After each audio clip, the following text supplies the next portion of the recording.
Innal hamdalillah nahmaduhu wa nasta'inuhu wa nastaghfiruh wa na'udzu billahi min shururi anfusina wa min sayyiati a'malina may yahdihillahu fala mudhillalah wa may yudlilhu fala hadiyalah. Asyhadu an la ilaha illallah wahdahu la syarikalah wa asyhadu anna Muhammadan abduhu wa rasuluh. Allahumma shalli wa sallim wa barik ala Muhammad wa ala ali Muhammad kama shallaita wa barakta ala Ibrahim wa ala ali Ibrahim innaka Hamidum Majid. Rabbi shrah li sadri wa yassir li amri wahlul 'uqdatam min lisani yafqahu qawli. Amma ba'du. Bapak-bapak dan ikhwas sekalian, a'azani Allah wa iyyakum ajmain. Alhamdulillah, puji dan syukur tidak bosan-bosan. Mari kita senantiasa haturkan kehadirat Allah Subhanahu wa taala atas semua limpahan nikmatnya kepada kita. Di antaranya adalah nikmat sehat ya, sehingga pada malam ini kita masih bisa bermuajahah, berkumpul, berjumpa di majelis kajian kitab Fadlul Islam. Malam ini insya Allah kita akan melanjutkan ya pembahasan tentang bahwa bid'ah itu lebih berbahaya daripada dosa-dosa besar. Ada dua dalil yang belum sempat kita bahas ya. Insya Allah kita akan bahas kedua dalil ini, yaitu dalil dari hadis Jarir ya. Di halaman 34 ya. Silakan dibuka halaman 34. Sudah ketemu? Baik, kami bacakan hadisnya ya. Dari Jarir bin Abdullah radhiyallahu anhu. Anna rajulan, kata Jarir bin Abdullah, anna rajulan, ada seseorang tasaddaqa bi shadaqatin. Dia sedekah dengan intinya dia bersedekah. Kemudian ya summa tataba'a annas. Kemudian orang-orang mengikuti perbuatan si laki-laki tersebut. Faqala, lalu kemudian Rasulullah SAW bersabda, man sanna fil islami sunnatan hasanah. Barang siapa yang menghidupkan satu sunnah dalam Islam, sunnah yang baik, atau melakukan sunnah yang baik di dalam Islam, atau tadi man sanna fil islami sunnatan hasanah, itu maksudnya barang siapa yang menghidupkan satu sunnah dalam Islam, ya, sunnah yang baik, falahu ajruha, maka dia mendapatkan pahala dari sunnah yang dia hidupkan itu, wa ajru man amila biha min ba'dihi, dan dia juga mendapatkan pahala ya, dari orang yang mengamalkan sunnah yang dia hidupkan itu min ba'dihi, setelah dia, min ghairi ayyang kuso min ujurihim syai'un, tanpa sedikit pun dikurangi pahala mereka yang melakukannya itu. Maksudnya gimana? Maksudnya bapak-bapak dan ibu sekalian ya. Ada orang, ini kan ada asbab urud ya, ada sebab turunnya atau keluarnya hadis ini dari Nabi SAW nanti tentang sedekah.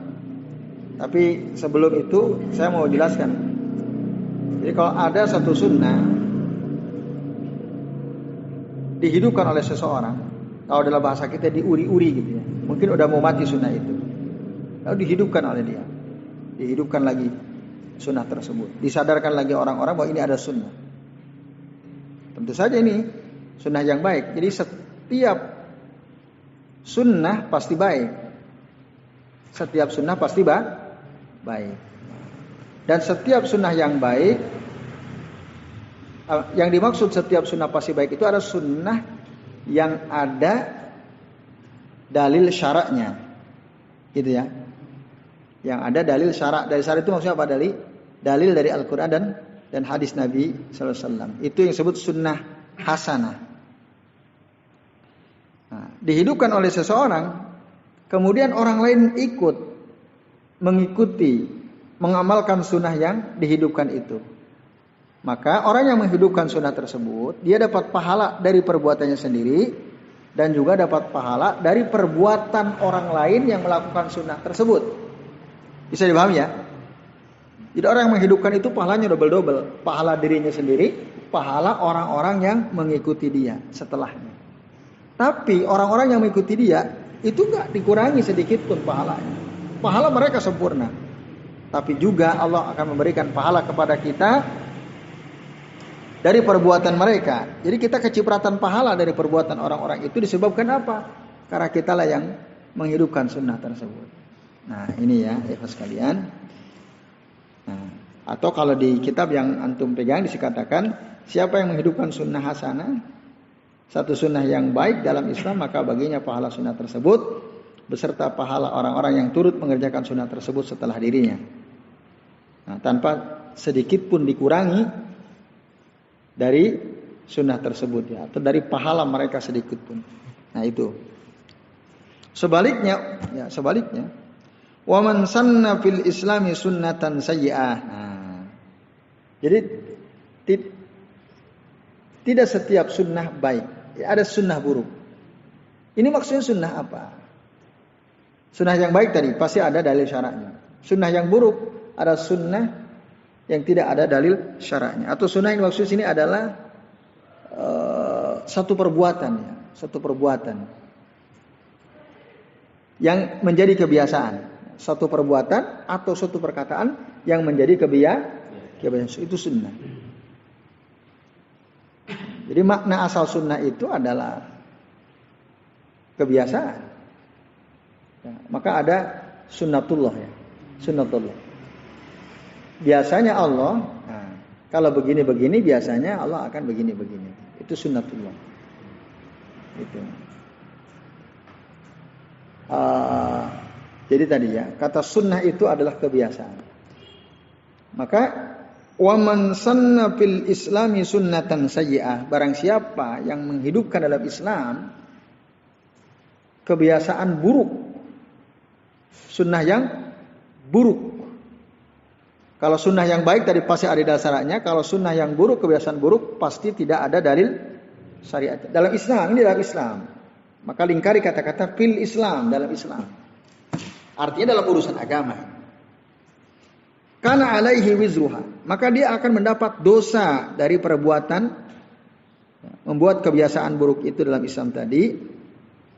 Wa wizru man amila biha, dan dia juga dapat dosa dari orang yang mengerjakan kebiasaan buruk yang dia hidupkan itu tadi, min ghairi ayyam kusamin auzarihim syai'un, tanpa dikurangi sedikit pun dari dosa-dosa orang yang mengikuti dia setelahnya.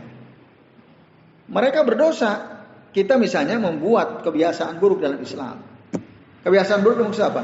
Suatu kebiasaan, suatu amalan, suatu zikir, perkataan yang tidak ada dasarnya, itu buruk.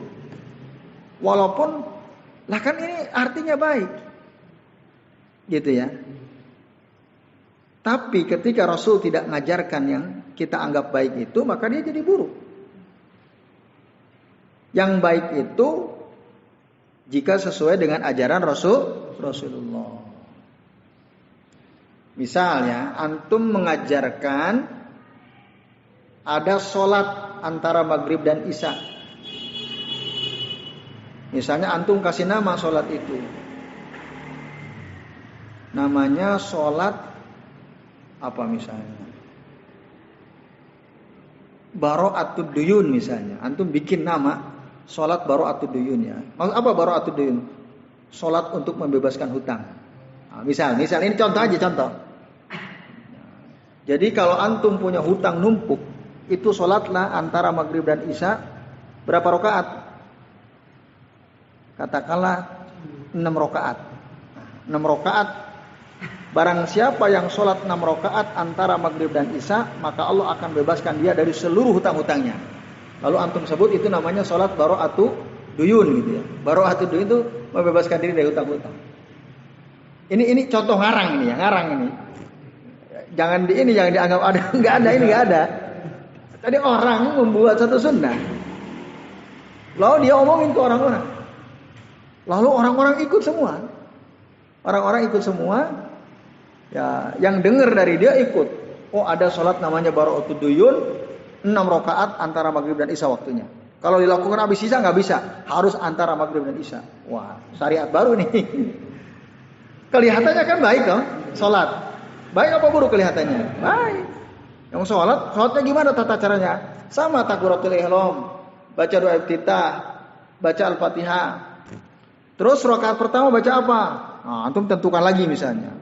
Rakaat pertama baca 5 ayat pertama dari surah Yasin. Rakaat kedua 5 ayat pertama dari surah Al-Mulk. Rakaat ketiga 5 ayat pertama dari surah apa gitu antum. Pokoknya 5 ayat pertama dari surah-surah tertentu yang antum tentukan. Antum sendiri yang buat. Lalu antum sebarkan. Nah, mungkin hutang antum selesai semua dengan itu. Lalu antum cerita ke orang kan itu. Pengalaman antum. Kalau antum membuat hal baru. Diikuti oleh orang. Nah,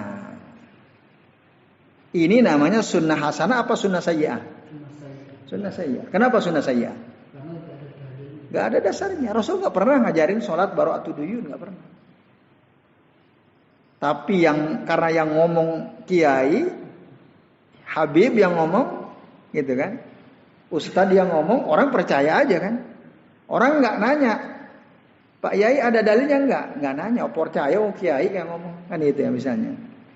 Habib kok yang ngomong, Ustadz kok yang ngomong misalnya. Padahal itu nggak ada. Diikuti oleh orang, maka antum dapat dosa dari perbuatan sunnah yang buruk itu, juga antum akan kecipratan dosa orang-orang yang mengikutinya setelah antum. Waman sanna sunnatan sayyi'ah kana alaihi wizruha wa wizru man amila biha min ghairi ayyam qussa min auzarihim syai'. Nah, ini hati-hati. Baik, sebelum kita kupas apa kaitannya dengan masalah bid'ah ini, saya akan sampaikan. Jadi ada asbabul wurud, sebab disampaikannya hadis Nabi ini oleh Rasulullah SAW. Jadi sebab kenapa Nabi mengatakan ini?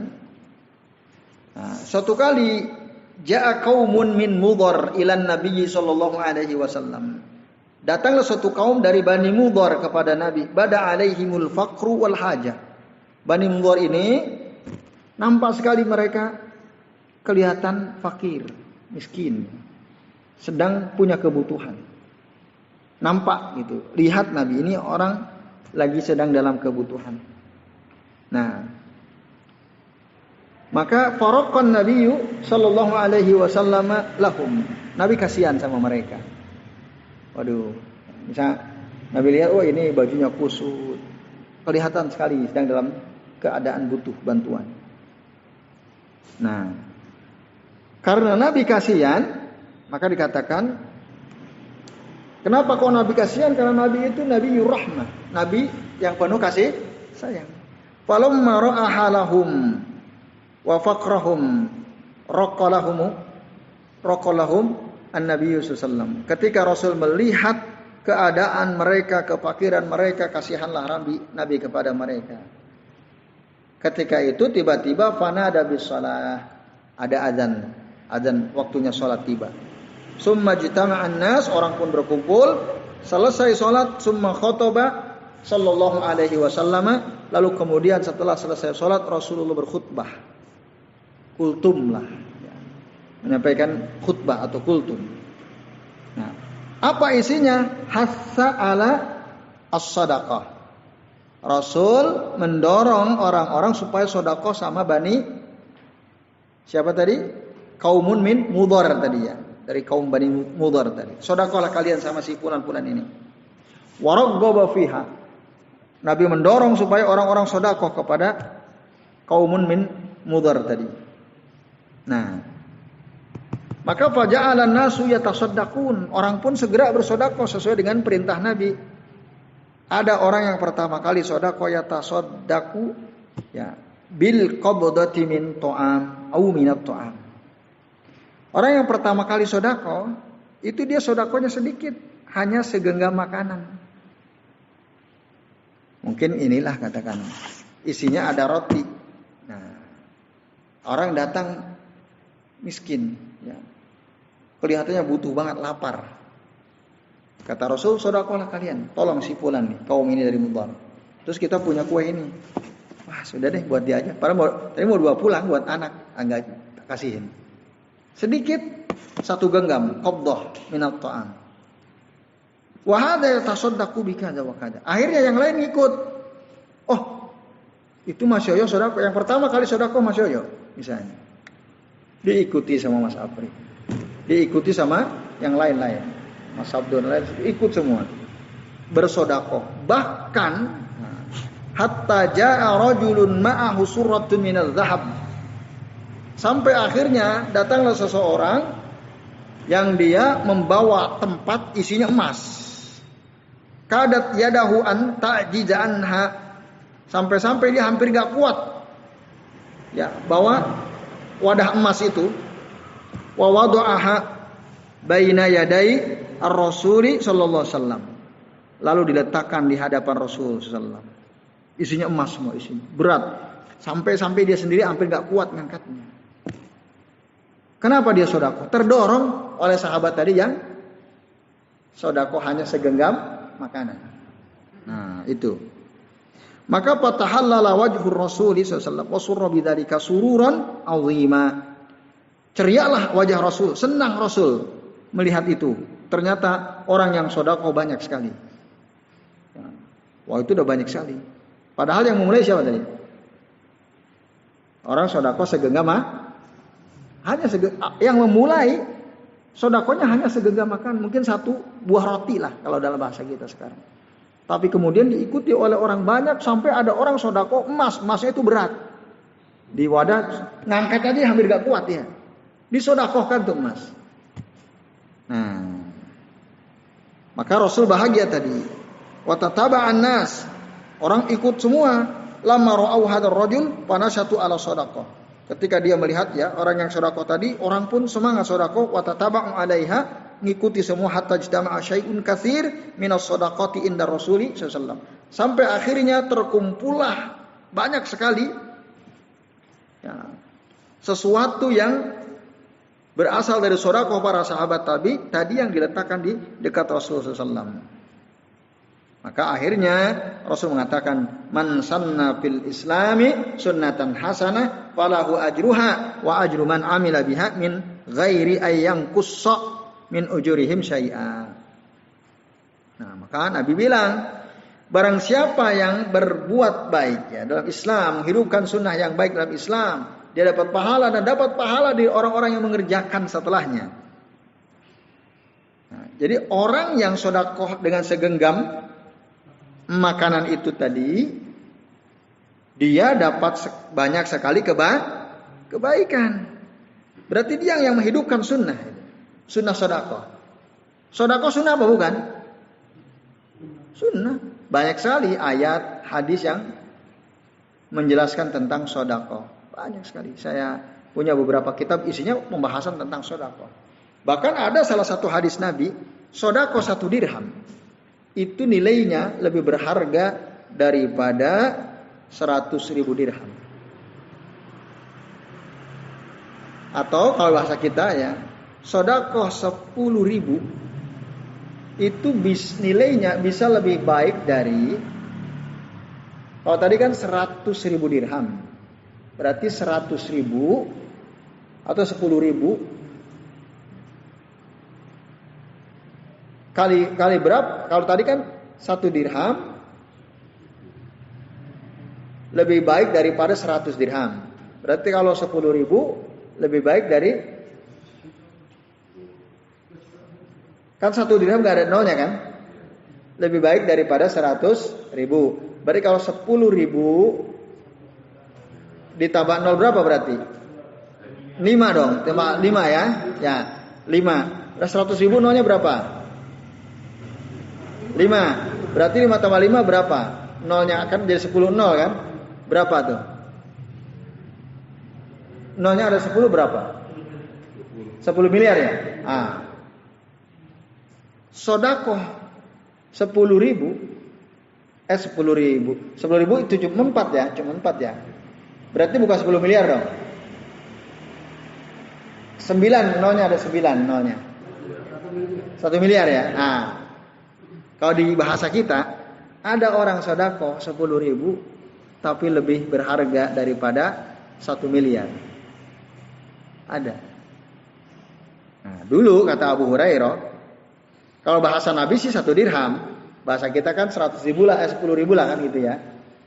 Kata Rasul, Abu Hurairah bilang, Innan Nabiyya sallallahu alaihi wasallam qala, sesungguhnya Nabi sallallahu alaihi wasallam bersabda, sabaqa dirhamun mi'ata alfi dirham. 1 dirham ya, telah mendahului 100.000 dirham. Artinya lebih baik daripada 100.000 dirham. Sahabat bingung tanya, qalu kaifa dzalika? Bagaimana mungkin 100.000 dirham, 1 dirham lebih baik daripada 100.000 dirham? Bagaimana mungkin 10.000 lebih baik daripada 1 miliar? Gimana logikanya? Nah, dijelaskan oleh Nabi, kana lirajulin dirhamani.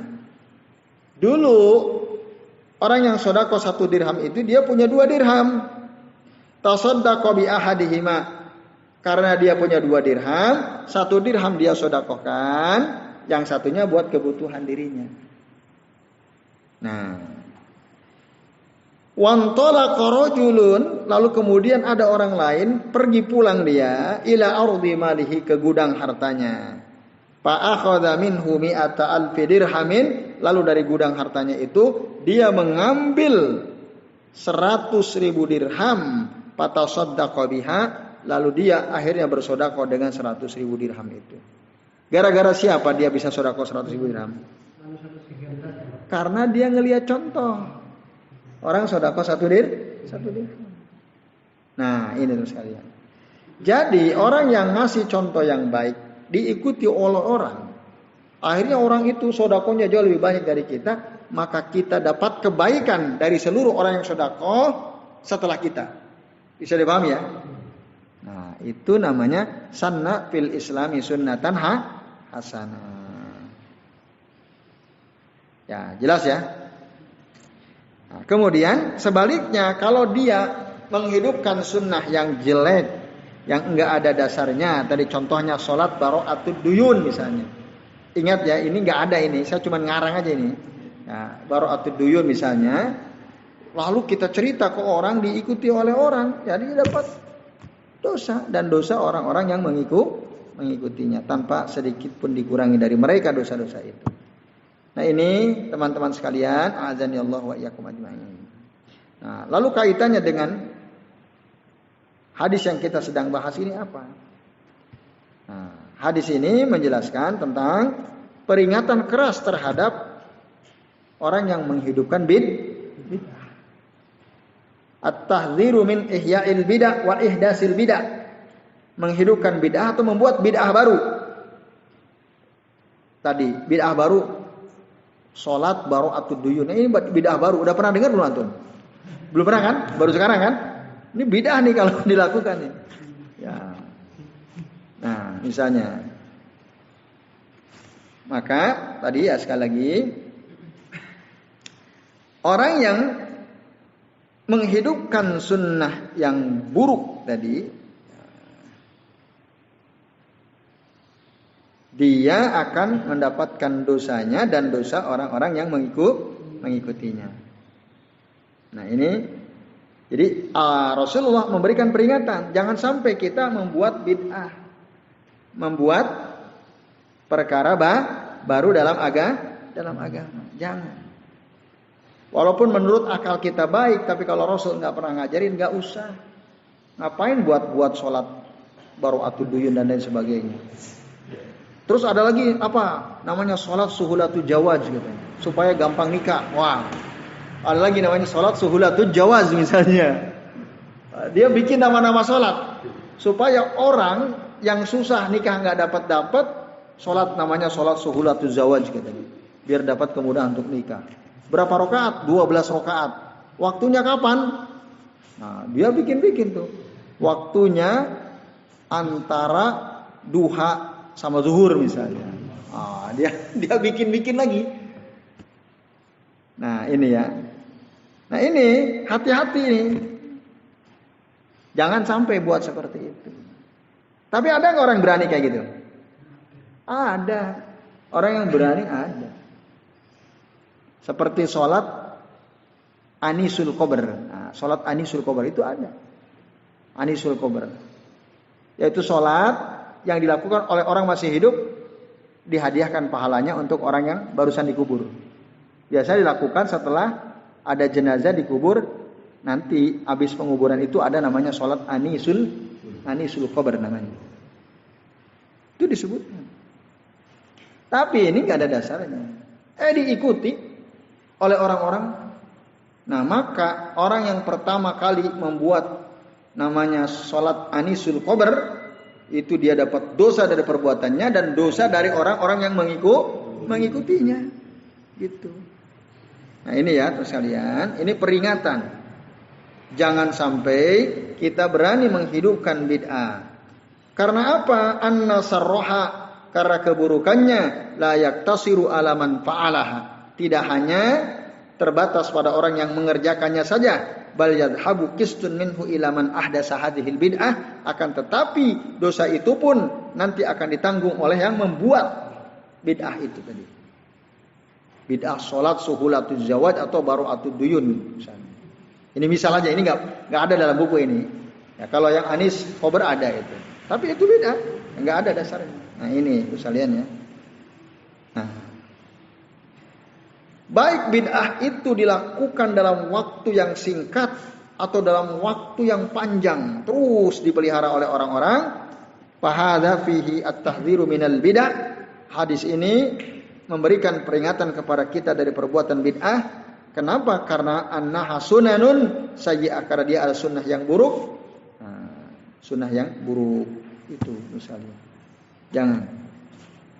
Nah, inilah bid'ah itu lebih berbahaya daripada dosa-dosa besar.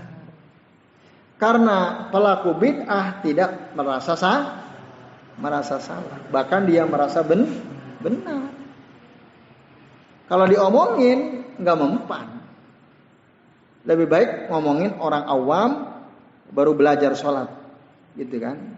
Kita kasih tahu, itu lebih baik, lebih mudah gitu. Tapi kalau ahlul bid'ah, antum omongin sampai antum jungkir balik, ya kepala di bawah kaki di atas, susah karena mereka merasa benar. Nah itu, maka hati-hati dari bid'ah, hati-hati dari perbuatan bid'ah. Ini teman-teman sekalian ya, kaitan antara hadis ini dengan bab yang kita sedang bahas, bahwa siapa saja yang membuat bid'ah pertama kali lalu diikuti oleh orang-orang, dia akan mendapatkan dosa dari perbuatan bid'ah itu, juga dosa dari perbuatan orang-orang setelah dia yang melakukan perbuatan bid'ah. Oke, jelas ya? Nah, tapi sayang, ada sebagian orang justru dia mengatakan ini juru dalil man sanna fil islami sunnatan hasanah. Ini dalil bahwa dalam Islam itu ada bid'ah hasanah. Kan man sanna fil islami sunnatan hasanah. Menurut mereka, man sanna sunnatan fil Islam, man sanna fil islami sunnatan hasanah, barang siapa yang menghidupkan satu sunnah dalam Islam, sunnah yang baik. Nah, kata mereka,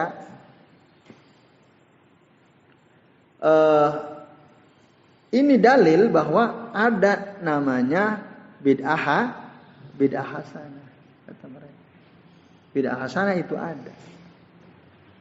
Nah, itu menurut sebagian. Dasarnya mana kok antum bisa bilang ada bid'ah hasanah? Ya ini, man sanna fil islami sunnatan hasanah. Nah ini bahaya sekali ya. Maka dikomentari, orang yang mengatakan seperti itu, yang tadi dia bilang ada sunnah hasanah, ada bid'ah hasanah. Orang yang berani mengatakan seperti itu adalah orang fasik ya, orang zalim. Ini kebalik-balik dia kebalik-balik. Nah, maka di dalam kitab ini dikatakan wala sakka anna dzalika qalbul haqa'iq, tidak diragukan lagi bahwa perbuatan yang dia katakan itu tadi telah membolak-balikan hakikat, ya, sesuatu yang hak. Li'annahu law kana al-amru kadzalik, karena seandainya demikian ma farraqa ar-rasulu baina an-nau'aini li hadzal amr, Rasul tidak mungkin membedakan dua perkara dalam masalah ini. Kan ada dua perkara ini ya, yang baik dan yang buruk tadi ya. Kalau semua baik, Rasul nggak mungkin bedakan ini baik ini buruk. Ketika Rasul membedakan ada yang baik ada yang buruk, berarti memang faktanya ada yang baik ada yang buruk. Ada suatu kebiasaan bernilai baik karena ada contohnya, dan ada suatu kebiasaan masyarakat meskipun menurut logika mereka baik, tapi karena dia nggak contohnya, nggak dicontohkan oleh Nabi dan para sahabat, maka menjadi tidak baik. Nah itu sekalian. Di antara kesimpulan yang kita bisa ambil dari hadis ini. Jadi saya kira ini ya. Jadi hati-hati tadi dari perbuatan bid'ah. Terakhir hadis dari Abi Hurairah radhiyallahu anhu. Beliau mengatakan, "Man da'a ila hudan." Barang siapa yang menyeru kepada petunjuk, summa qala, kemudian dia berkata, "Man da'a ila dhalalatin." Barang siapa yang menyeru kepada kesesatan. Baik, kita baca itu potongan hadis saja dari Abu Hurairah. Nah, sementara hadis lengkapnya, hadis ini diriwayatkan oleh Imam Muslim. Ya. Lengkapnya begini. Man da'a ila huda, barang siapa yang menyeru orang kepada petunjuk, kana lahu minal ajri mislu ujuri man tabi'ahu, maka dia dapat pahala seperti pahala orang yang mengikutinya. Jadi antum kasih nasihat kepada seseorang. Nasihatnya sederhana.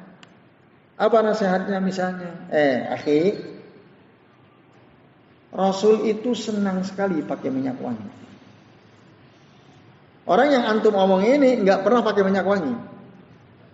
Nggak pernah. Apa sebab? Mungkin nggak punya uang buat beli minyak wangi.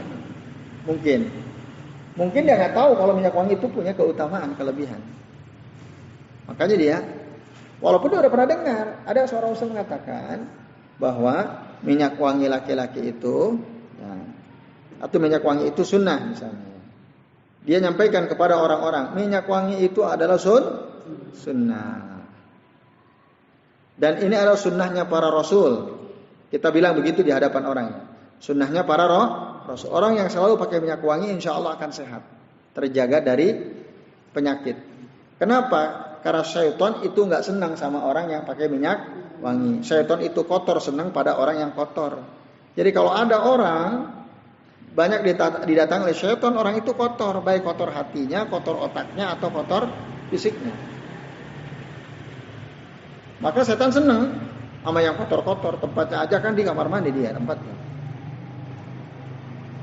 Nah, supaya setan nggak senang pada diri kita, maka bersihkan. Jaga wudhu, pakai minyak wangi. Syaitan nggak mau deketin. Kita sampaikan ke orang-orang begitu. Akhirnya ada beberapa orang terdorong untuk melakukan sunnah tersebut. Awalnya 1, 2, 3 orang. Esoknya 4, 5, 6, 7, 8 seterusnya. Semakin banyak orang pakai minyak wangi. Dapat pahala nggak tuh yang ngomong pertama kali? Dapat. Nah, ini karena apa? Kita kasih petunjuk, lalu orang ikut-ikutan. Nah itu dia, kita akan dapat pahala seperti pahala mereka. La yang kusu dari min ujurihim syai'an, tidak sedikit pun terkurangi dari pahala mereka. Maksudnya pahala orang yang mengikutinya. Kemudian waman da'a ila dhalalatin, barang siapa yang menyuruh kepada kesesatan, kana alaihi minal ismi mislu asami man tabi'ahu, maka dia dapat dosa dan juga seperti dosa orang-orang yang mengikutinya. Karena alaihi minal ismi misla asami min man tabi'ahu. Itu ya misalnya. Jelas ya? Nah, jadi kalau dia menyeru seseorang kepada petunjuk, ayo ini pakai minyak wangi, orang ikut ya minyak wangi.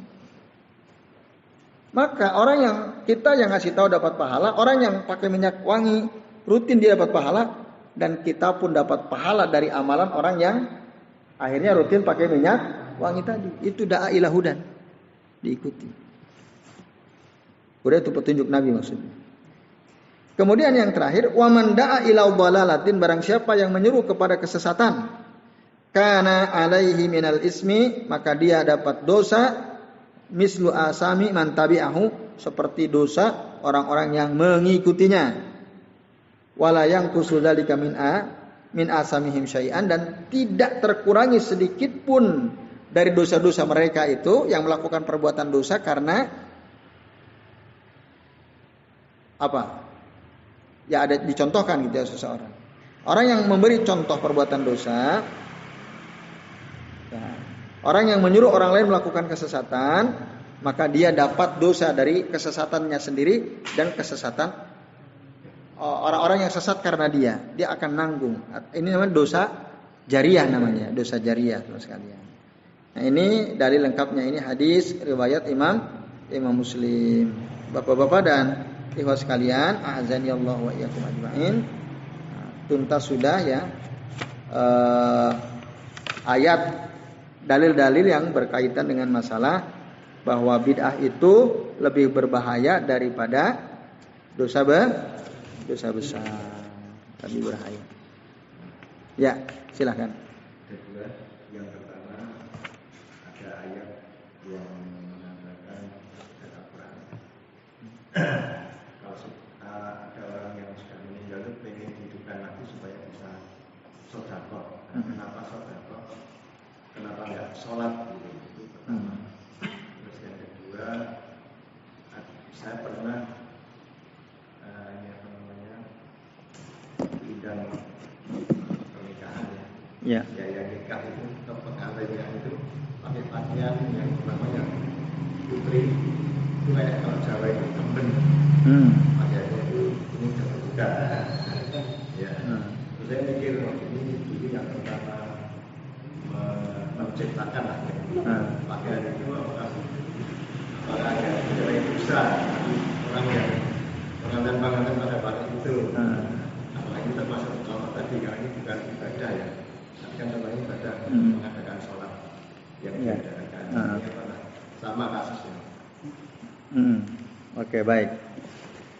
Terima kasih Pak Lukman. Pertama tadi ya, dalam surah Al-Munafiqun ya kalau tidak salah itu. Ya ayyuhalladzina amanu la tulhikum amwalukum wala auladukum an dzikrillah wa may yaf'al dzalika fa ulaika humul khasirun. Anfiqu mimma razaqnakum min qabli ayyatiya ahadakumul mautu fayaqula rabbi laula akhartani ila ajalin qarib. Nah, itu ya. Laula akhartani ila ajalin qarib fa atasaddaqu fa akum minas salihin. Maka saya akan bersedekah wa akum minas salihin. Itu ayatnya Pak Lukman. Surah Al-Munafiqun ayat ke-10 ya. Nah, yang ditanyakan, kok kenapa sedekah? Kok tidak sholat gitu ya Pak Lukman ya? Nah, kok sedekah bukan malah sholat? Bapak-bapak dan ibu sekalian, azani Allah wa iyyakum ajmain. Nah, karena permulaan ayat 10 dari surah Al-Munafiqun ini kan suruh infak. Wa anfiqu mimma razaqnakum min qabli ayyatiya ahadakumul mautu fayaqula rabbi laula akhartani ila ajalin qaribin fa atasaddaqu wa akum minas salihin. Nah, dalam tafsir Al-Mukhtasar disebutkan karena awal ayat ini adalah infak. Allah nyuruh infak dari rezeki yang Allah berikan kepada hambanya sebelum datang kematian kepada mereka.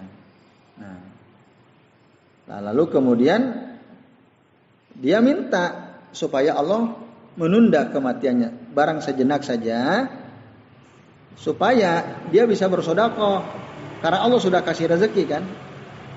Wa anfiqu mimma razaqnakum. Allah telah memberikan rezeki kepada kalian. Nah, itu.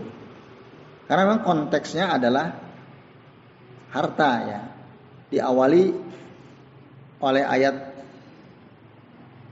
wa anfiqu mimma razaqnakum. Itu ya. Kalau kita lihat dari munasabah ayat ya, kesesuaian ayat antara permulaan ayat dan akhiran ayat adalah seperti itu. Bapak-bapak dan ikhwas sekalian, a'azani Allah wa iyyakum ajma'in ya. Nah, itu di dalam tafsir Al-Mukhtasar ya. Tafsir Al-Mukhtasar. Karena itu awalnya. Nah, bapak-bapak dan sekalian, apakah sedekah lebih utama daripada sholat? Jawabannya tentu tidak. Karena sholat itu syariat yang Allah langsung sampaikan kepada Rasul waktu Isra dan Mi'raj. Kalau ditanya mana lebih baik, lebih utama? Ya sholat, karena as-sholatu imaduddin ya. Sholat itu tiangnya agama. Nah itu. Jadi itu disebut sedekah karena semata-mata di antara sebabnya adalah perintah untuk berinfak.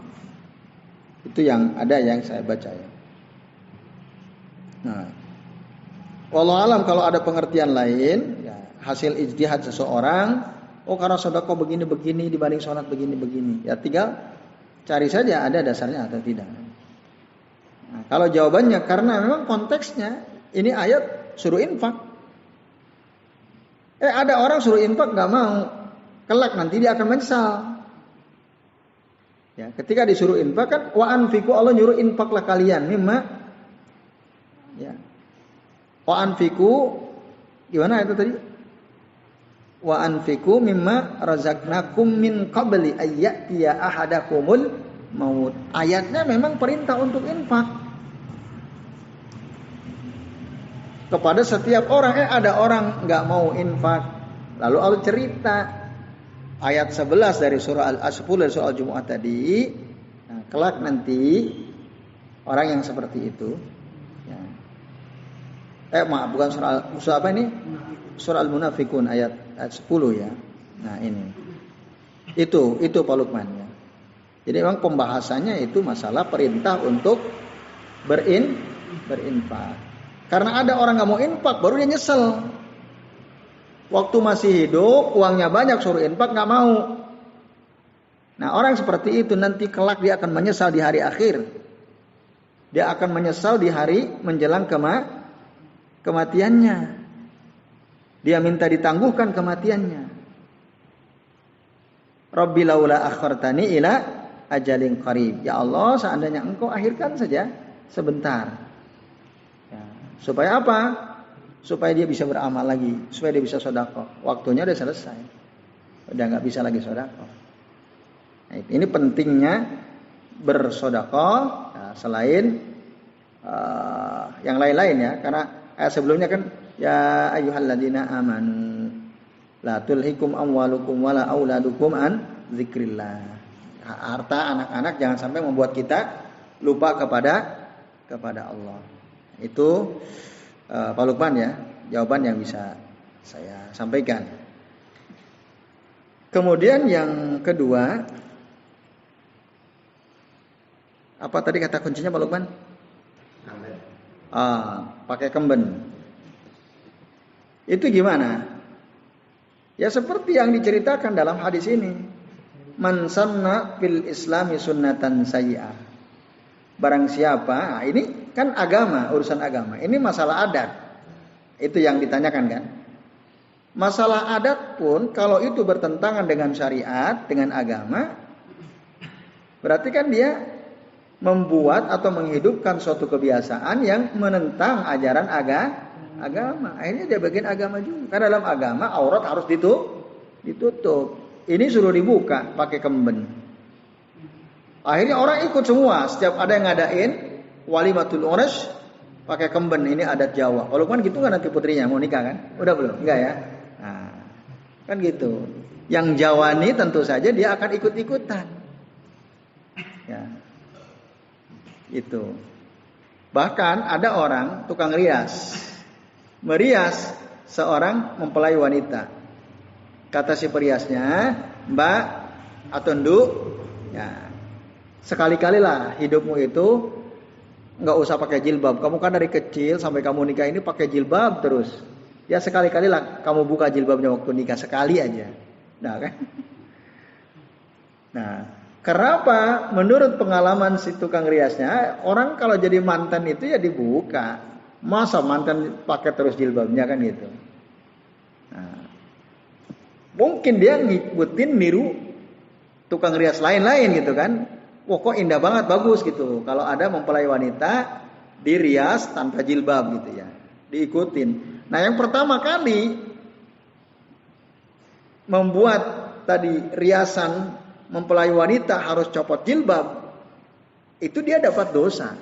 Karena itu dilarang dalam agama kan. Tapi ini justru malah disuruh dicopot. Nah, maka orang yang pertama kali menganggap bahwa pengantin wanita itu yang terbaik saat dia jadi manten gak usah pakai jilbab misalnya. Oh diikuti padahal itu melanggar tuntunan agama. Itu. Nah, ini memang adat. Tapi setiap adat kebiasaan kalau bertentangan dengan ajaran agama, ya dia jadi dosa. Gitu. Dia jadi berdosa. Karena ya ada juga sih memang adat yang tidak ada kaitannya dengan agama kan. Yang tidak ada kaitannya dengan larangan dalam agama. Apa misalnya? Adat kebiasaan yang dibuat oleh nenek moyang kita tapi nggak bertentangan dengan agama. Ada nggak?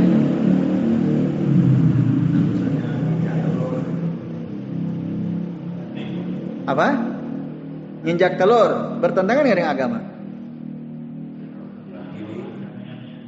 Nah, nginjak telur diinjak ngapain? Kan gitu. Ada keyakinan macam-macam. Enggak, ini enggak ada keyakinan, cuma ikut kebiasaan saja. Kan gitu. Saya enggak meyakini apa-apa, cuma ikut kebiasaan. Telur itu bisa dimakan atau tidak? Kok makanan diinjak-injak? Kalau diinjak bisa dimakan enggak?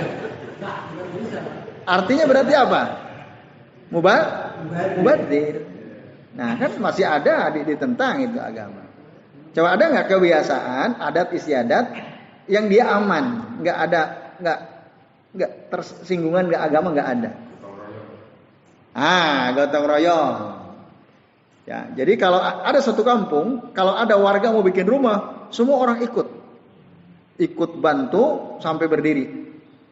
Bertentangan dengan agama? Enggak, bahkan justru sesuai dengan agama. Ta'awanu 'alal birri wat taqwa. Nah, gitu. Kan ada tuh satu kampung, pokoknya kalau ada yang mau bikin rumah, pasti bantu, semua bantu. Nah itu, kayak itu nggak masalah. Nah itu lain lagi. Maka harus dipilah mana yang layak dipertahankan, mana yang tidak layak dipertahankan. Yang bertentangan dengan nilai agama, walaupun itu tradisi nenek moyang, buang. Tapi yang semangatnya sesuai dengan spirit ajaran agama, pertahankan. Gitu. Ya itu ya, gotong royong tadi ya. Ya, kayak gitu itu. Maka orang yang pertama kali punya inisiatif, nenek moyang, pokoknya kampung kita ini siapapun yang mau bikin rumah kita harus bantu. Diikuti oleh orang, dapat pahala nggak dia? Buat pahala terus. Nah, gitu. Nah, itu. Dan sebaliknya kalau keburukan ya bertentangan dengan agama, maka dia akan terus dapat dosanya, dosa dirinya dan dosa dari orang-orang yang melakukan setelahnya. Kalian kalau mau bikin rumah, maka di gunungan gunungan ya.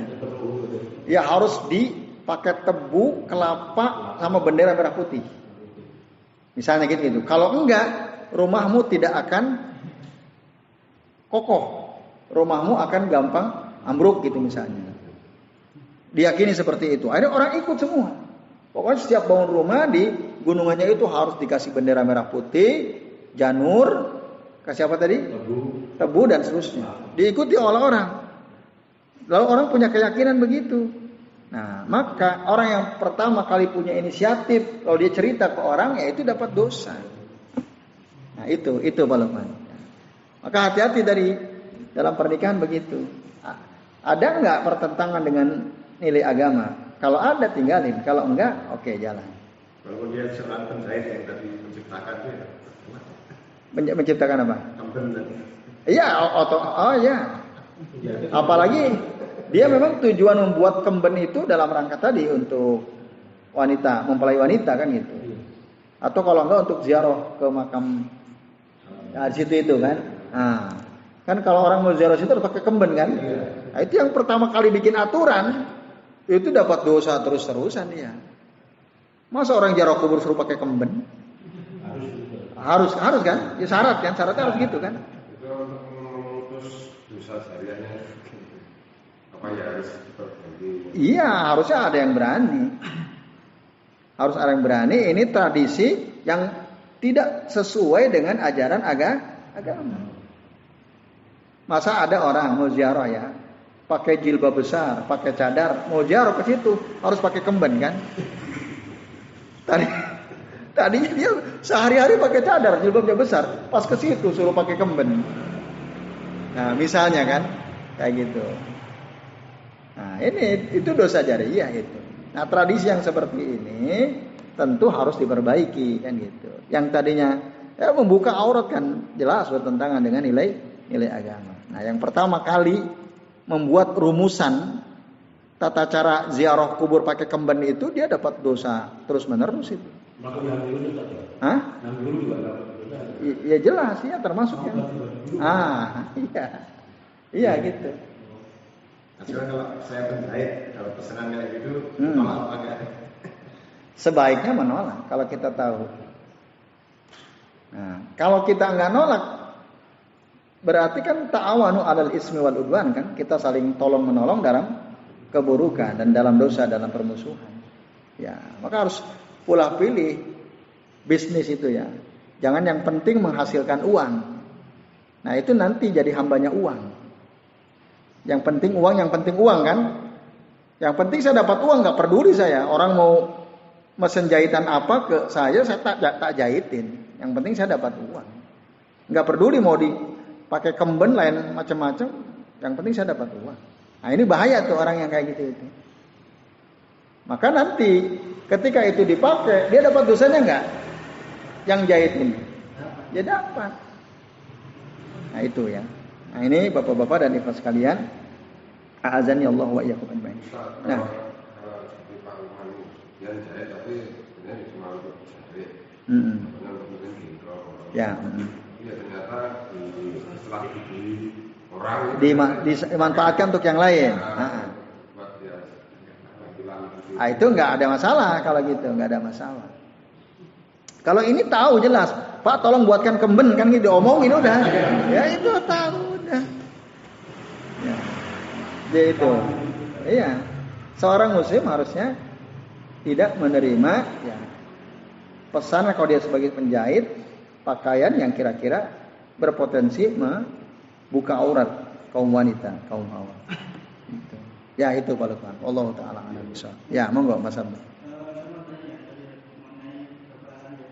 Yang pertama mengenai sutra tadi. Kan sutra kan biasanya umat Islam itu kan kebanyakan sutra kan di atau Jumat. Apakah itu yang pertama dan yang kebanyakan itu cuma dulu yang sutranya di masjid. Nah, apakah itu jadi yang utama atau sama aja semuanya sudah nggak ada yang utama, semuanya sudah sama rata. Sama-sama bagusnya. Sama dengan satu lagi. Nah, dulu kan, jadi kalau kita sholat biasanya kebiasaan budayanya kan mengusap wajah. Ya. Nah, jangan sudah tahu itu. Ya, dalilnya enggak. Terusnya, saya juga pernah nyari-nyari itu mengenai itu membaca surat Al-Matin setelah membaca Quran itu, kok yang saya baca itu di beberapa itu kok itu dikatakan bid'ah, apakah benar atau tidak? Oke, baik. Terima kasih Mas Abdul. 3 pertanyaan tadi ya. Sedekah, sedekallahul azim, sama yang kedua apa tadi? Udah itu. Kan sedekah yang pertama itu. Ya. Ya. Sama 2 itu ya. Bukan 3 tadi, 2 ya. Ya, baik. Sedekah khusus ya, mentaksis hari Jumat itu apakah ada dasarnya? Itu 1 ya. Terus apakah benar sedekah di hari Jumat itu lebih baik? Nah, secara spesifik saya setidaknya sampai detik ini ya, saya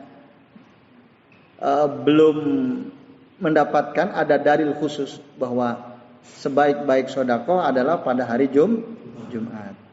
Saya belum nyampe ilmunya kepada saya. Wallahu alam ada apa tidak? Mungkin kalau ada di antara antum pernah mendapatkan hadis bahwa sebaik-baik sedekah adalah hari Jumat, monggo disampaikan. Saya belum. Saya sudah ngumpulin ya kitab-kitab tentang sedekah. Saya sudah koleksi, tapi yang tadi saya sampaikan itu dari kitab I'lamul Anam fi Fadli as-Shadaqah ya. Dalam menjelaskan tentang keutamaan sedekah. Nah, tapi di kitab itu saya tidak mendapatkan ada keterangan bahwa sebaik-baik sedekah adalah sedekah pada hari Jumat. Tapi saya nggak tahu, wallahu alam ya. Mungkin ada, tapi yang jelas ilmunya saya belum nyampe ilmunya. Saya belum dapat ilmu tentang itu. Jadi wallahu alam, tidak tahu. Ya. Apakah ada dalil atau tidak? Ya. Apa? Sedekah subuh. Kalau itu Rasul pernah berdoa. Ya Allah, berikanlah keberkahan kepada umatku fi bukuriha. Ya. Allahumma barik li ummati fi bukuriha. Bukuri itu mubakir ya. Mubakir itu yearly. Yearly itu ya di pagi-pagi ya. Jadi Rasul berdoa kepada Allah supaya Allah memberikan keberkahan kepada umatnya di waktu pagi itu, fi bukuriha. Itu ada dari situ. Kalau kita mau amalkan sesuatu pagi-pagi, karena pagi itu penuh keberkahan, pagi itu. Berdasarkan doa permohonan dari Nabi SAW, ya, fi bukuriha itu. Itu. Kalau yang Jumat, Allah alam, saya belum baca ya. Mungkin ada, Allah alam. Tapi yang jelas hari Jumat itu Sayyidul Ayyam memang. Hari yang paling utama di antara 7 hari yang lain. Disebutnya Sayyidul Ayyam, bahkan disebut Al-Id Al-Usbu'i. Al-Usbu'i. Pada hari Jumat itu Allah ciptakan Adam, Allah wafatkan Adam, Allah ciptakan langit dan bumi, dan kiamat terjadi juga pada hari Jumat. Itu Sayyidul Ayyam. Nah, tapi apakah ada? Kan perlu dicari dalil khususnya kan. Walaupun ada orang menganalogikan begini. Kalau itu hari yang baik, maka setiap amal perbuatan yang dilakukan hari baik, logikanya pasti lebih baik daripada dilakukan di hari-hari yang lain kan gitu. Nah itu pakai kias. Kalau pakai kias masuk, analogi gitu ya. Nah itu. Sama seperti misalnya 10 hari pertama bulan Zulhijjah. Tidaklah ada satupun amalan yang lebih baik yang dilakukan oleh seseorang kecuali yaitu amalan yang dilakukan di 10 hari pertama bulan Dzulhijjah. Lalu ada sahabat bertanya, meskipun itu orang yang jihad di jalan Allah, ya Rasulullah, ya. Amalan yang kita lakukan di 10 hari pertama bulan Dzulhijjah itu lebih baik daripada amalan jihad perang di jalan Allah. Kecuali kalau dia perang tidak berharap kembali. Harta jiwanya dia tidak berharap ingin kembali. Pokoknya dia betul-betul maksimal ingin perang di jalan Allah. Li'ila'i kalimatillah, berkorban harta, nyawa, korbankan dia sampai dia enggak balik. Nah, itu baru bisa sama. Tapi kalau dia masih berjuang di jalan Allah, masih berharap kembali, ya tetap lebih baik pahala amalan yang dilakukan di 10 hari pertama bulan Dzulhijjah.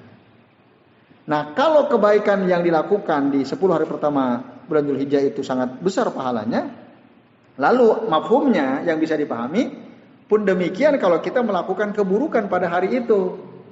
maka akan berlipat ganda juga dosanya gitu. Itu pakai kias namanya. Min mafhumi an-nas ya, dari apa yang kita bisa pahami dari nas itu. Itu dari mafhum, kan ada dalam usul fikih itu ada mantuk, ada mafhumnya. Mantuk itu yang terkatakan dalam dalil, mafhum itu yang bisa dipahami, tak terkatakan tapi bisa dipahami. Jika hari Jumat adalah hari yang baik disebut Sayyidul Ayyam, hari terbaik di antara 7 hari yang lain, di antara 7 hari itu, berarti kalau kita berbuat baik di hari yang baik, mafhumnya apa yang kita bisa pahami menjadi lebih baik daripada di hari-hari yang lain, kan itu. Nah, tapi pertanyaannya apakah bisa kita menyimpulkan suatu amalan dalam agama ini berdasarkan kias murni gitu ya? Nah, bisa saja jika kita udah cari Al-Quran gak ada, hadis gak ada, kan gitu. Bisa saja, karena kias itu memang diterima, kehujahannya dalam Islam diterima. Kan yang disepakati oleh para ulama 1 Quran, 2 sunnah, 3 ijma, 4 kias. Itu bisa diterima. Lalu dari mana saja orang-orang pada sekat itu dari mana? Ya tadi dari analogi tadi, dari kias itu. Hari Jumat kan hari yang baik, Sayyidul Ayyam kan. Maka berarti mafhumnya apa yang kita bisa pahami, ya. Kalau kita berbuat baik di hari yang baik, apa kesimpulannya? Pasti lebih baik kan begitu. Nah, tapi kalau ditanya apakah ada dasarnya, atau tadi kan dasarnya kias kan dasarnya. Nah, yang kalau ditanya apa ada dalilnya, saya jawab, wallahu alam, saya belum tahu. Saya belum baca lah saya. Mungkin ada tapi saya sendiri belum membacanya. Mungkin ada tapi saya sendiri, sekali lagi saya tekankan, ilmu itu belum sampai kepada saya. Yaitu. Tapi tadi bisa dipahami pakai kias ya, pakai analogi. Tidak ada dalil yang spesifik tentang itu, tidak ada. Sejauh yang saya tahu, tapi belum tentu juga kan gitu. Artinya ini masih apa berarti? Belum tuntas kan? Belum tuntas kan? Saya bilang saya belum tahu. Pertanyaan saya, ada nggak di antara antum yang pernah baca ada hadis atau pernah mendengar? Nggak ada. Iya.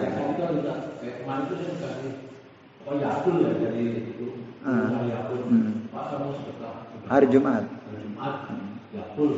Nanti kan kalau menerima juga kan kita daerah dapat masjid. Iya. Dulu sih pernah saya dengar ya, ada video dari seorang ustadz. Jadi ustadz ceramah, ada videonya, ada tulisannya, tapi ustadznya nggak diperlihatkan. Cuma sayangnya, beliau menjelaskan tentang pentingnya sedekah hari Jumat. Tapi sayangnya di video itu beliau tidak nyebutin rujukannya. Itu. Jadi saya dengar, saya kesulitan mencarinya. Waktu itu saya coba searching di perangkat ya yang saya punya, dan sayangnya juga dia hanya menyebutkan terjemahannya, tidak menyebutkan teks Arab hadisnya. Kalau dia nyebutin aja gampang tuh, bisa dicari itu.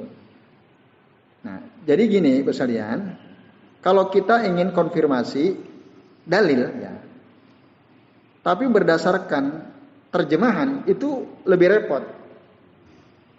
Tapi kalau ada teks aslinya itu lebih mudah. Maka saya berusaha kalau saya posting sesuatu, saya teks Arabnya saya sebutkan juga.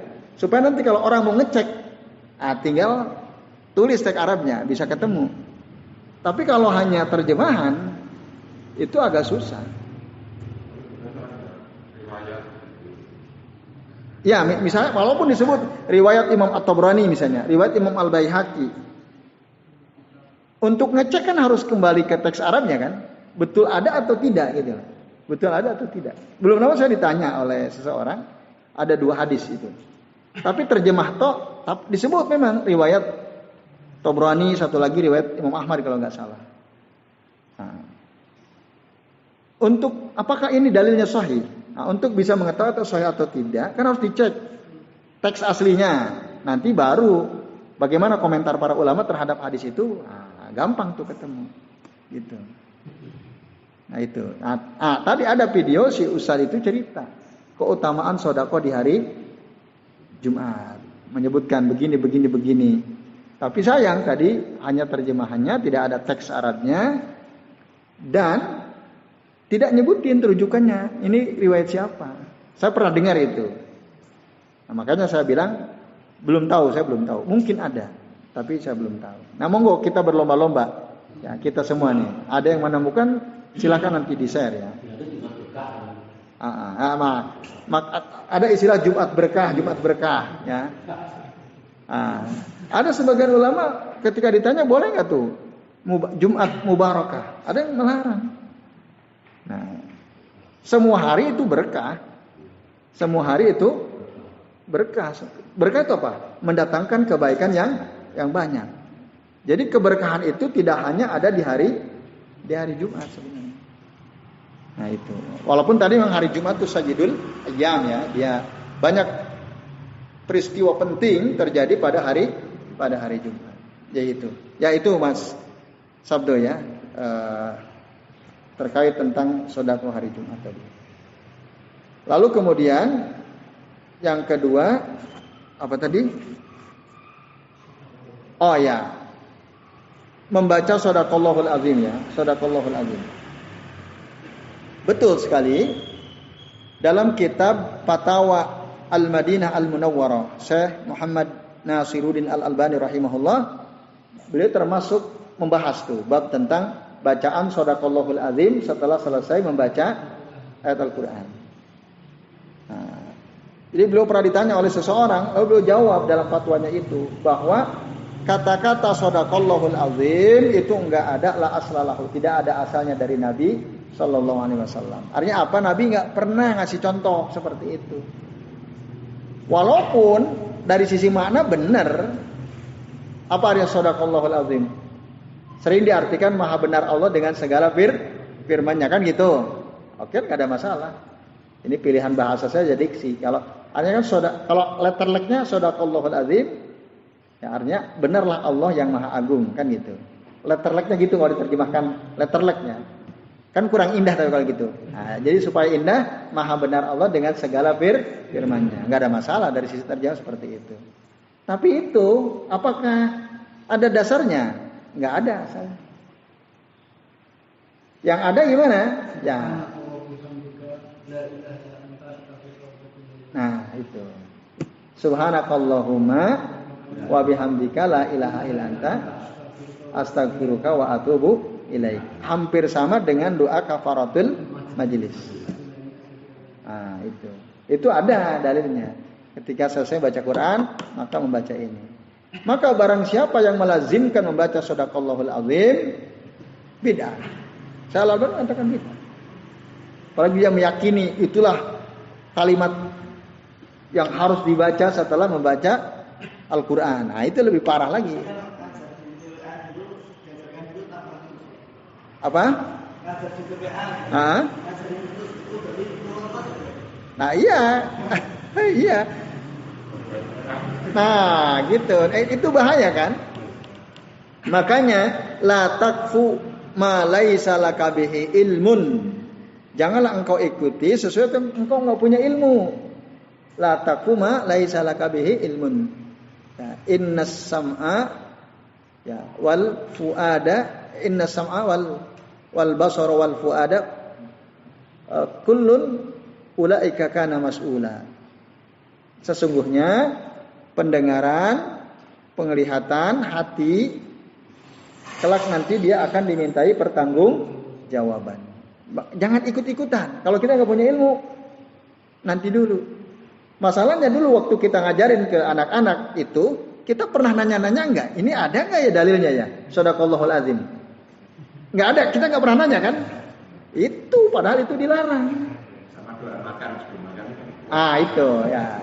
Itu mulai sekarang setiap kita mendapatkan sesuatu ya, cobalah cek dulu sebelum antum ikut-ikutan nih ada dasarnya atau tidak. Tanya.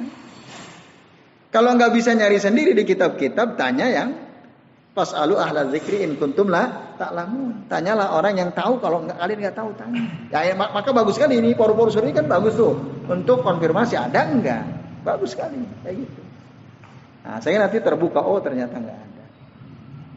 Jadi sekali lagi, jangan ikut-ikutan suatu perbuatan, perkataan yang sering terjadi di masyarakat, padahal antum sendiri belum tahu ilmunya.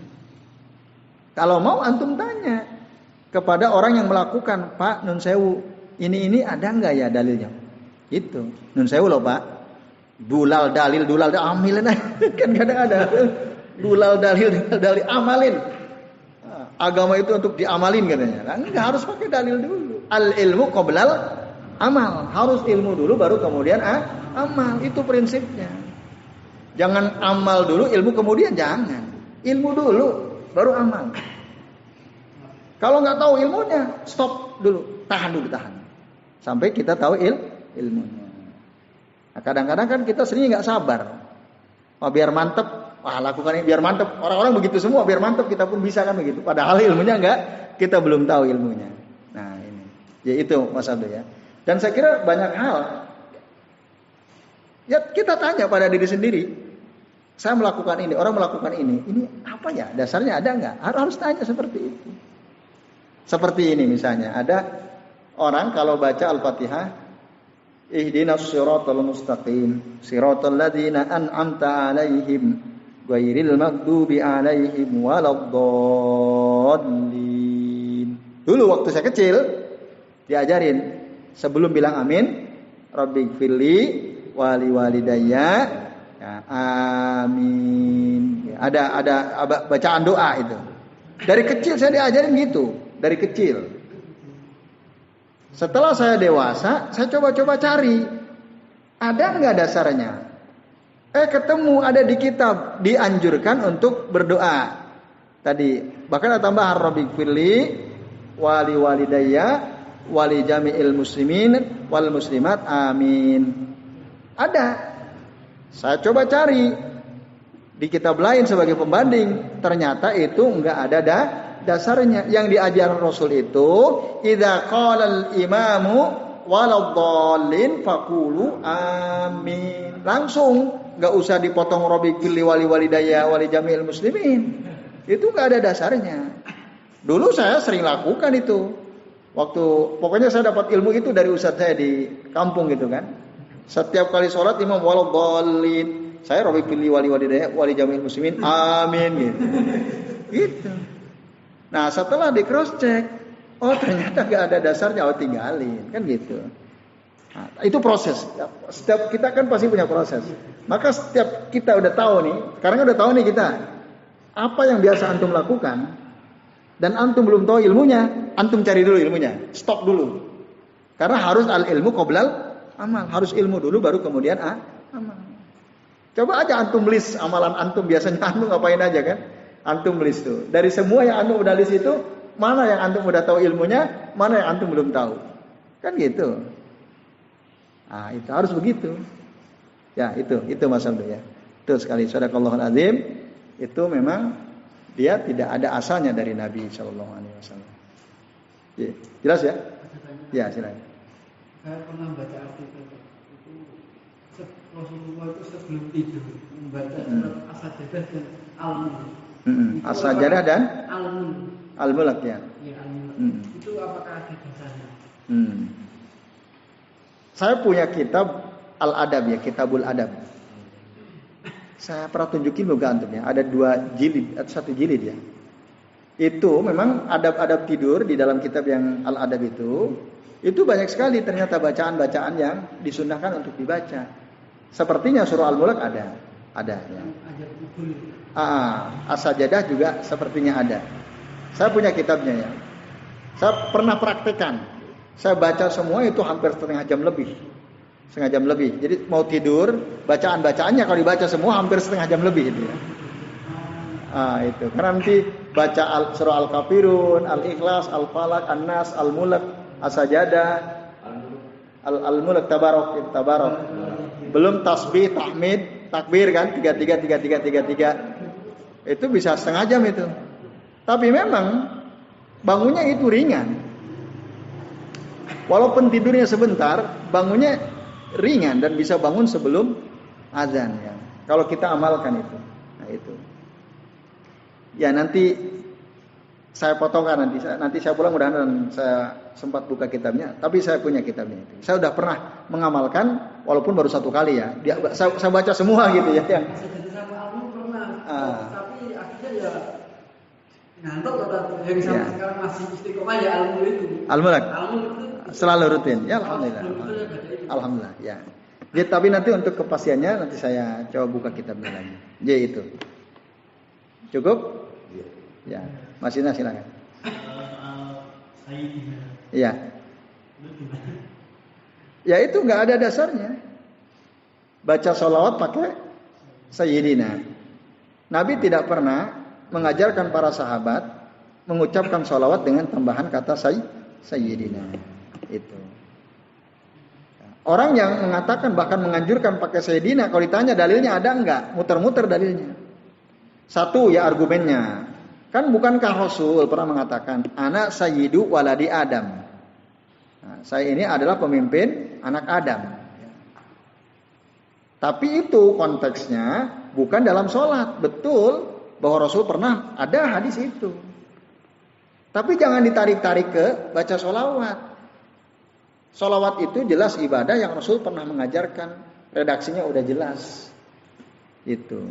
Nah orang yang menganjurkan pakai Sayyidina itu muter-muter mencari pembenaran kemana-mana. Mereka bersungguh-sungguh untuk membenarkan sesuatu yang tidak diajarkan oleh Nabi. Maka ya, ada riwayat dari sahabat ya. Kalau nggak salah sahabat Abdullah bin Mas'ud ya. Al-iktisadu fi sunnati khairun minal ijtihadi fil bid'ah. Merasa cukup dengan sunnah itu jauh lebih baik daripada bersungguh-sungguh dalam masalah bid'ah. Bahaya sekali lah intinya. Bid'ah itu lebih berbahaya daripada dosa-dosa besar. Yaitu.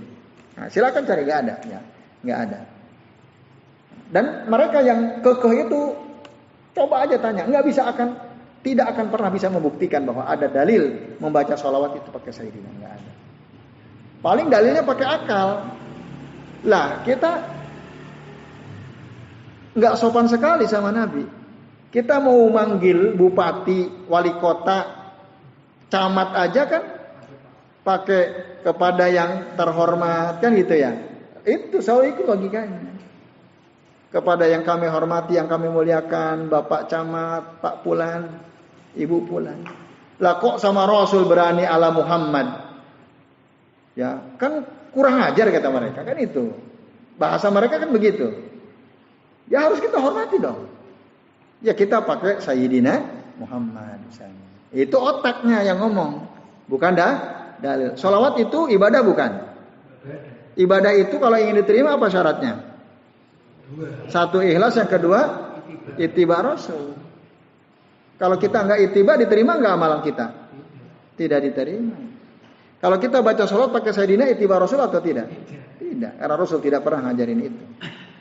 Yaitu ketika ditanya ya Rasulullah kaifa nusalli alaik qad aradna kaifa nusallimu alaik, kamu sudah tahu bagaimana cara mengucapkan salam kepada engkau, wa kaifa nusalli alaik, lalu bagaimana cara bersolawat kepada engkau? Rasulullah katakan Allahumma shalli ala Muhammad, katakan Allahumma shalli ala Muhammad. Enggak ada Allahumma shalli ala sayyidina Muhammad, enggak ada. Kata mereka gini lagi, lah enggak mungkin lah Rasul ngajarin begitu, masa membesar-besarkan dirinya kan gitu. Ya itu udah otaknya lagi yang ngomong. Pakai otak ngomongnya, nggak pakai dalil. Ibadah itu harus pakai dalil. Itu kan begitu ya. Argumennya selalu itu saja sebenarnya. Saya kira itu Mas Isna. Tinggal cari di dalil ada atau tidak. Walaupun Sayyidina itu faktanya begitu. Rasul itu Sayyiduna memang betul. Rasul itu pemimpin kita, penghulu kita, betul. Rasul Nabi kita betul. Tapi kalau kita tambahin, yang itu jadi masalah. Bukan pada soal kata Sayyidinanya bermasalah. Karena itu satu fakta. Memang Rasul itu Sayyidu waladi Adam. Yang masalah adalah ketika menambahkan sesuatu kepada sesuatu yang Rasul sendiri tidak ngajari. Nah itu yang masalah di situ. Bukan pada kata Sayyidina atau Nabiyinanya, bukan. tapi pada berani menambahkannya itu.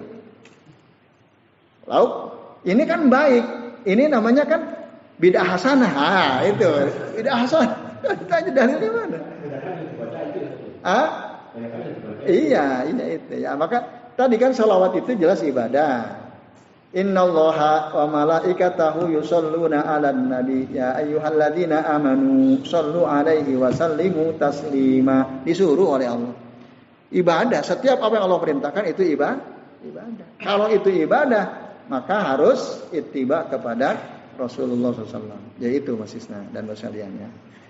Tadi memang, nah di sini pentingnya ilmu itu di sini pentingnya. Ada kitab kalau bapak-bapak dan ikhwas sekalian mau baca, ditulis oleh Ibnu Qayyim Al-Jauziyah, judulnya Jala'ul Ifham. Jala'ul Ifham. Nah, di situ dijelaskan sholawat yang ada dasarnya dan yang dasarnya lemah itu disebutkan, beserta keutamanya apa saja. Atau di kitab Sifat Sholat Nabi, Syekh Al-Albani itu menyebutkan sholawat yang diajarkan oleh Rasul dan berdasarkan hadis-hadis yang sahih. Kalau antum mau beli tuh Mas Faisal di Masjid Al-Irsyad itu ada sisa 3. Jadi jamaah pada beli sisa 3 tadi nawarin kalau nggak salah di grup. Itu bisa tuh dibeli tuh sisa 3 tuh. Kan udah tinggal beli. Itu bagus tuh kitab itu. Sifat Sholat Nabi. Ada di situ pembahasan tentang sholawat, bentuk-bentuk sholawat yang diajarkan Nabi. Tidak tunggal, memang ada beberapa. Tapi di antara sekian itu nggak ada satupun yang ada kata sayyidinanya. Yaitu. Jelas ya? Al-ilmu qoblal amal. Berilmu dulu sebelum beramal. Ini prinsip, harus dijadikan prinsip. Ya baik sekalian, ini yang bisa kita bahas ya. Terima kasih atas perhatian antum semua. Semoga apa yang kita bahas bermanfaat. Ya, mari nanti ditutup oleh Mas Yoyo selaku pembawa acara ya. Saya akhiri. Sebelumnya mohon maaf bila ada kesalahan. Saya akhiri billahi taufiq wal hidayah. Wassalamualaikum warahmatullahi wabarakatuh. Waalaikumsalam.